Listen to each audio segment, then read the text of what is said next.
BSc six semester zoology paper second जो कि Siddharth university द्वारा 9 मई 2025 को एग्जाम कराया गया है। चलिए उसके आंसर की को देख लेते हैं। जिनका पेपर सिद्धार्थ यूनिवर्सिटी के स्टूडेंट हैं उनका पेपर तो हो ही चुका है, तो वो अपना आंसर की मिला सकते हैं इस पेपर के थ्रू। और जिन बच्चों का या स्टूडेंट का भी पेपर नहीं हुआ है तो इस सिद्धार्थ यूनिवर्सिटी के पेपर से अपने यूनिवर्सिटी में आने वाले पेपर में क्वेश्चन का आइडिया ले सकते हैं, क्योंकि यूपी के सभी यूनिवर्सिटी का सिलेबस सेम है।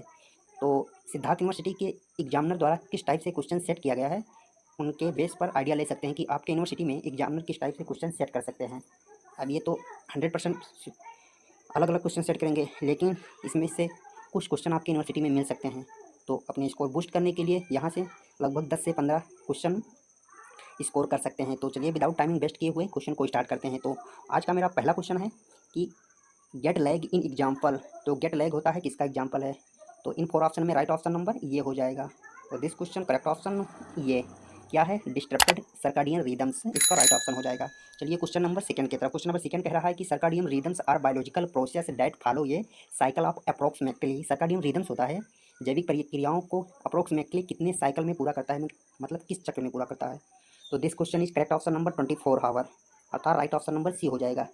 जो सर्काडियन सीजन होता है 24 आवर में अपना साइकिल पूरा कर लेता है लगभग। तो क्वेश्चन नंबर चलते हैं थ्री की तरफ। क्वेश्चन नंबर थ्री बोल रहा है कि यदि optical timing of drugs delivery to match the body biological clock is known as. जो दवा को डिलीवरी करने का उपयुक्त समय होता है उसे क्या कहते हैं, अर्थात दवा को सही समय पर देना चाहिए। तो इस अध्ययन को क्या कहते हैं, तो इस अध्ययन को कहते हैं chronotherapy. This question right option number c हो जाएगा। क्रोनोथेरेपी के अनुसार ही दवा को टाइमिंग के अनुसार दिया जाता है, अर्थात जैसे बीपी की दवा रात में दी जाती है इसी प्रकार से अस्थमा की दवा भी रात में दी जाती है, तो इसी को कहते हैं क्रोनोथेरेपी। तो क्वेश्चन नंबर चलते हैं नेक्स्ट की तरफ। क्वेश्चन नंबर नेक्स्ट कह रहा है कि जो melatonin production is highest during. जो मेलाटोनिन हार्मोन्स होता है कब उसका प्रोडक्शन हाई होता है, अर्थात कब वो ज़्यादा इंक्रीज करता है अर्थात निकलता है। तो this question right option number ये हो जाएगा नाइट में। जब मेलाटोनिन हार्मोन्स निकलता है तभी व्यक्ति को नींद आती है। जिनका प्रोडक्शन ये कम होता है उनको नींद नहीं आती है, रातों में जागने की बीमारी हो जाती है। अब आपको कमेंट करना है कि कहाँ से निकलता है, तो ये कोई एक ग्लैंड है वहीं से निकलता है। अब आप पढ़े होंगे तो जरूर कमेंट करेंगे। तो क्वेश्चन नंबर चलते हैं 5 की तरफ। विच ऑफ द फॉलोइंग में vary according to the circadian rhythms.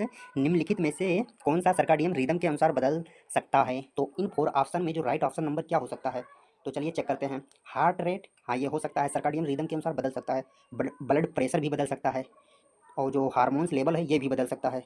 तो so finally correct option number all of the above, right option number D हो जाएगा। चलते हैं क्वेश्चन नंबर नेक्स्ट की तरफ। नेक्स्ट क्वेश्चन कह रहा है कि one of the positive value of the wild life. जो इसका हिंदी देख लीजिए, वन्य जीव का एक सकारात्मक मूल्य है, अर्थात जो वन्य जीव होते हैं उनके लिए सकारात्मक क्या हो सकता है।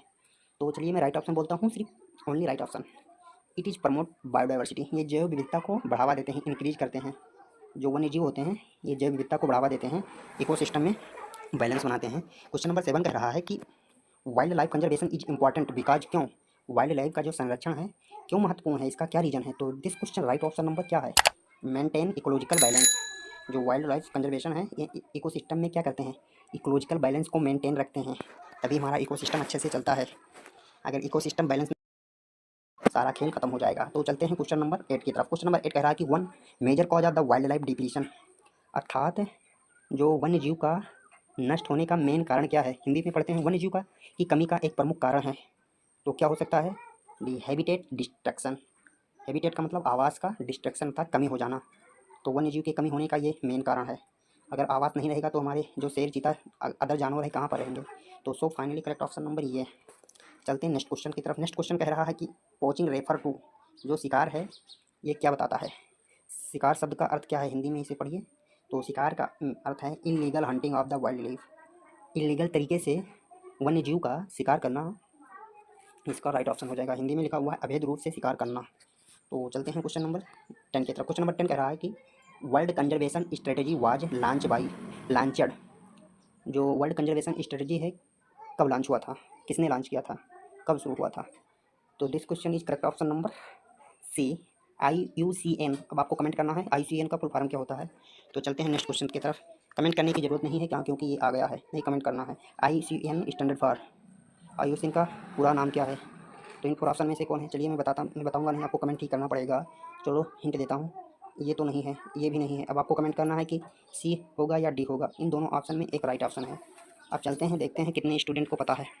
नहीं पता होगा तो राइट ऑप्शन नंबर कमेंट में पिन कर दिया जाएगा अगर आप जानना चाहोगे तो, वरना मैं आगे बढ़ चुका हूँ। अब आपको चैनल को सब्सक्राइब कर ही देना है।